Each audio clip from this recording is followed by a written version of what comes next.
2020. With the pandemic going on, I decided to check in on some Motovloggers. Welcome to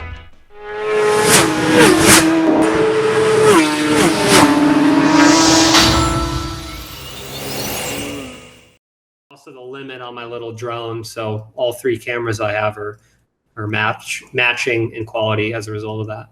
What drone are you using? Yeah, for the Mavic Mini, I don't know how long it is now, probably 6 months since it was released, I think winter. And it's like a $400 entry-level drone. It's my first one. It's definitely, you don't see too many motovloggers throwing in drone footage, so something I wanted to do since I'm location focused. I'd highly recommend it overall. It's like throwing in my backpack, which is perfect for us, and then ride to the mountains and park somewhere and whip it out, fly it up. And obviously there's a lot of drone places you can't fly it, but yeah, I can be pretty discreet and get away with it. So there's kind of a fine line of using it, but I'd say it's been a nice addition to the channel. Well, and plus the Mavic Mini, the FAA, it's right under the weight limit where it has to have certain registration. They still want you to have the license just in case, but it's not like with the Spark, you got to have it registered with the federal database, and if something happens, they can come get you in the middle of the night and drag you off. For sure. With the drone issues in the UK, they're cranking down on them so hard. A friend of mine, Big Pezza, he's got a little one. That's what she said.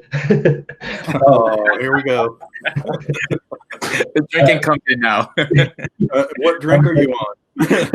All right, everyone, we got to drink to that now.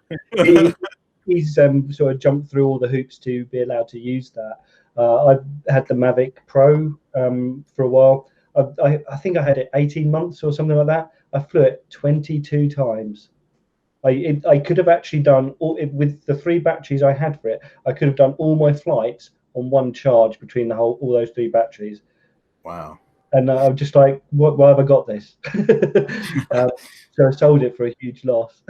Well, I'll run into in the Spark is some of the roads, especially this time of year when you got a lot of trees and a lot of leaves coming in on the canopies.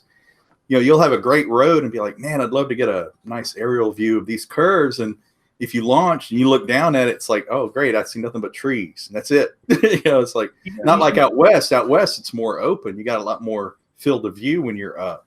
There's a really drone out at the moment. It's called the Skydo 2 or something like that. I can't remember exactly what it's called, but it's a sequel to a previous one. And it's got an incredible follow me ability, and it's fast, and it's got decent flight time.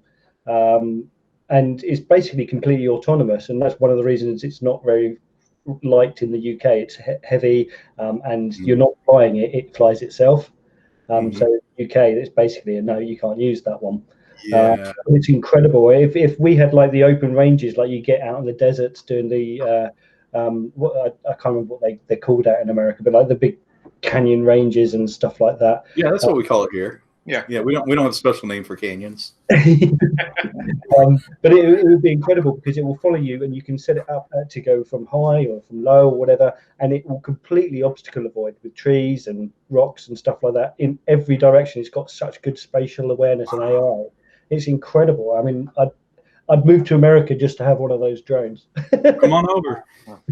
I'll give you guys a little insight. The intro I'm using this year and part of last year, the drone footage. Yeah, that's the Spark where it's stationary, but I told it to follow me as I rode. And in order to not outrun it, I had to ride at 15 miles an hour, 15 to 20. And then I went back and sped the footage up, and I had to cut the footage because just where I cut off, there were some horses. And so when I sped the footage up, it looked like they were all, they were all on crack cocaine spinning around. And so it looks like, I'm riding about 30 to 40 miles an hour, and it's not. It's all recorded at 15 to 20 miles an hour. Now you got to have like a behind the scenes, video of like all these things that we don't know about. Yeah, all the spoofs. Like one time I was out filming, I had the drone stationary and had it locked on the bike. And it followed me, and then it lost the bike, and it was just sitting there. And next thing I know, it locks in on a hawk going around it, coming after the.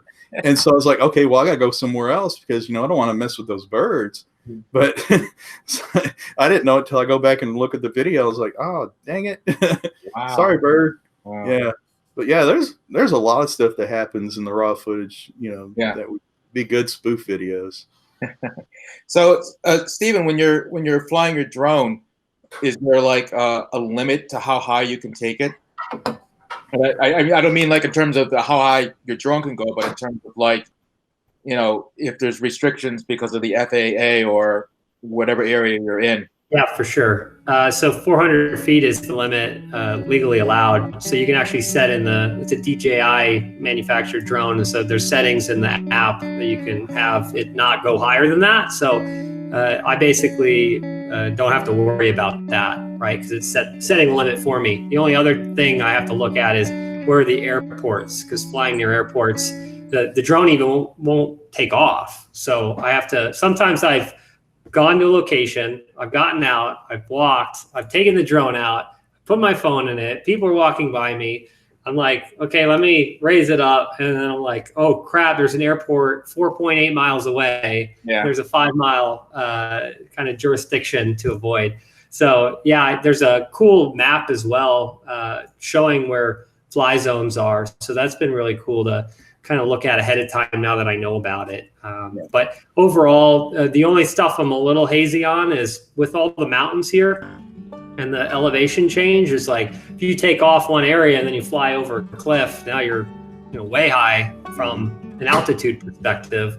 And I just haven't gone through the nuances. I doubt anyone's gonna, come flag me down and harass me over it. But like the thing can fly like 2 miles away. And so the other thing is line of sight is recommended. Like you should be able to see your drone.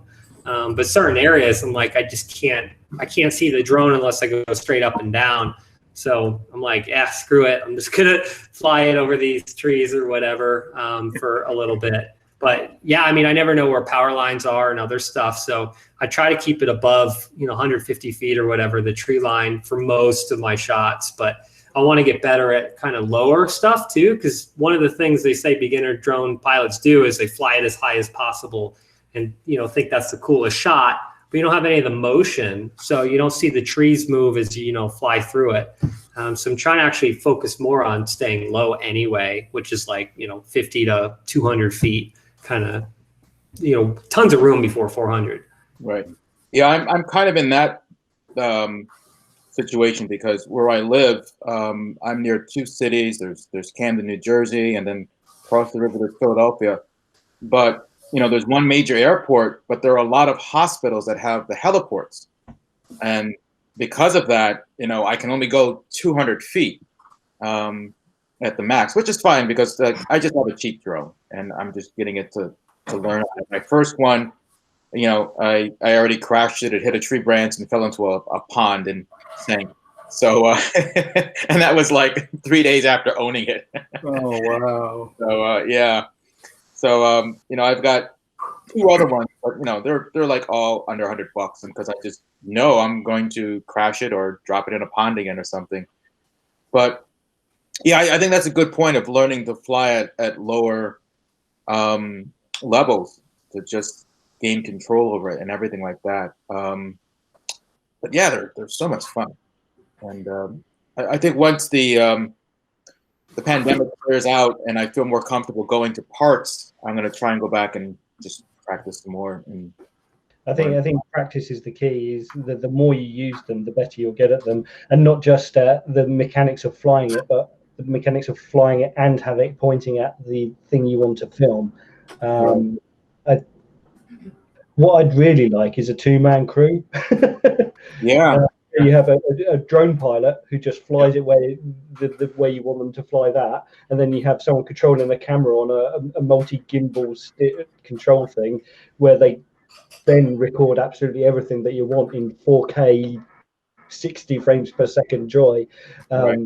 Yeah, but unfortunately they're quite big and heavy and expensive, and you definitely need licenses. One of the things I did a few years ago, I took my Samsung Gear 360 and attached it to the bottom of one of my Phantom drones and launched it. It was capturing 360 footage. Now, the neat thing is you can go back then and figure out where you want that camera pointed. You don't have to worry about the drone having to follow, well, I mean, direction to follow your subject. And it was a neat experiment, but the Phantoms are so huge, they're not, you know, motorcycle friendly. But I don't know. I think I've seen people put them on the Sparks. That might be. I got a 3D printed adapter thing, which meant I was able to put my Insta360 underneath my Mavic Pro, and I tried that a couple of times, and it worked okay. But it was just at the time where I was kind of thinking drones in the UK were a dying breed. You weren't going to be able to use them, so I just got rid of it. That was about that time they had the incident at the airport, right? Yeah. And I think if I carried on being a drone user, my employment status might well have been put into question at that airport. Yeah, that might not have been a good idea. It was just I had to part ways with that because to get the shots that you want, you kind of sometimes have to bend the rules, and my job's more important to me than my channel. So I guess I have a question for everyone also. It seems like, you know, depending on where you are, the conditions of the pandemic are getting better. And I don't know how much it affected you guys in terms of how you can go out and ride or what kind of motovlogs you wanted to do. But you guys have any big plans of what to do once the pandemic is over?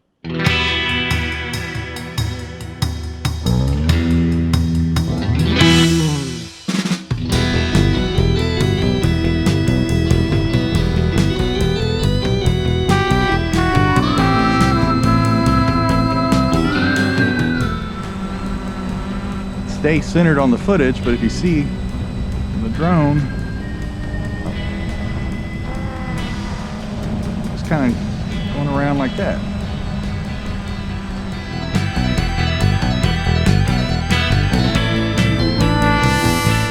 From above,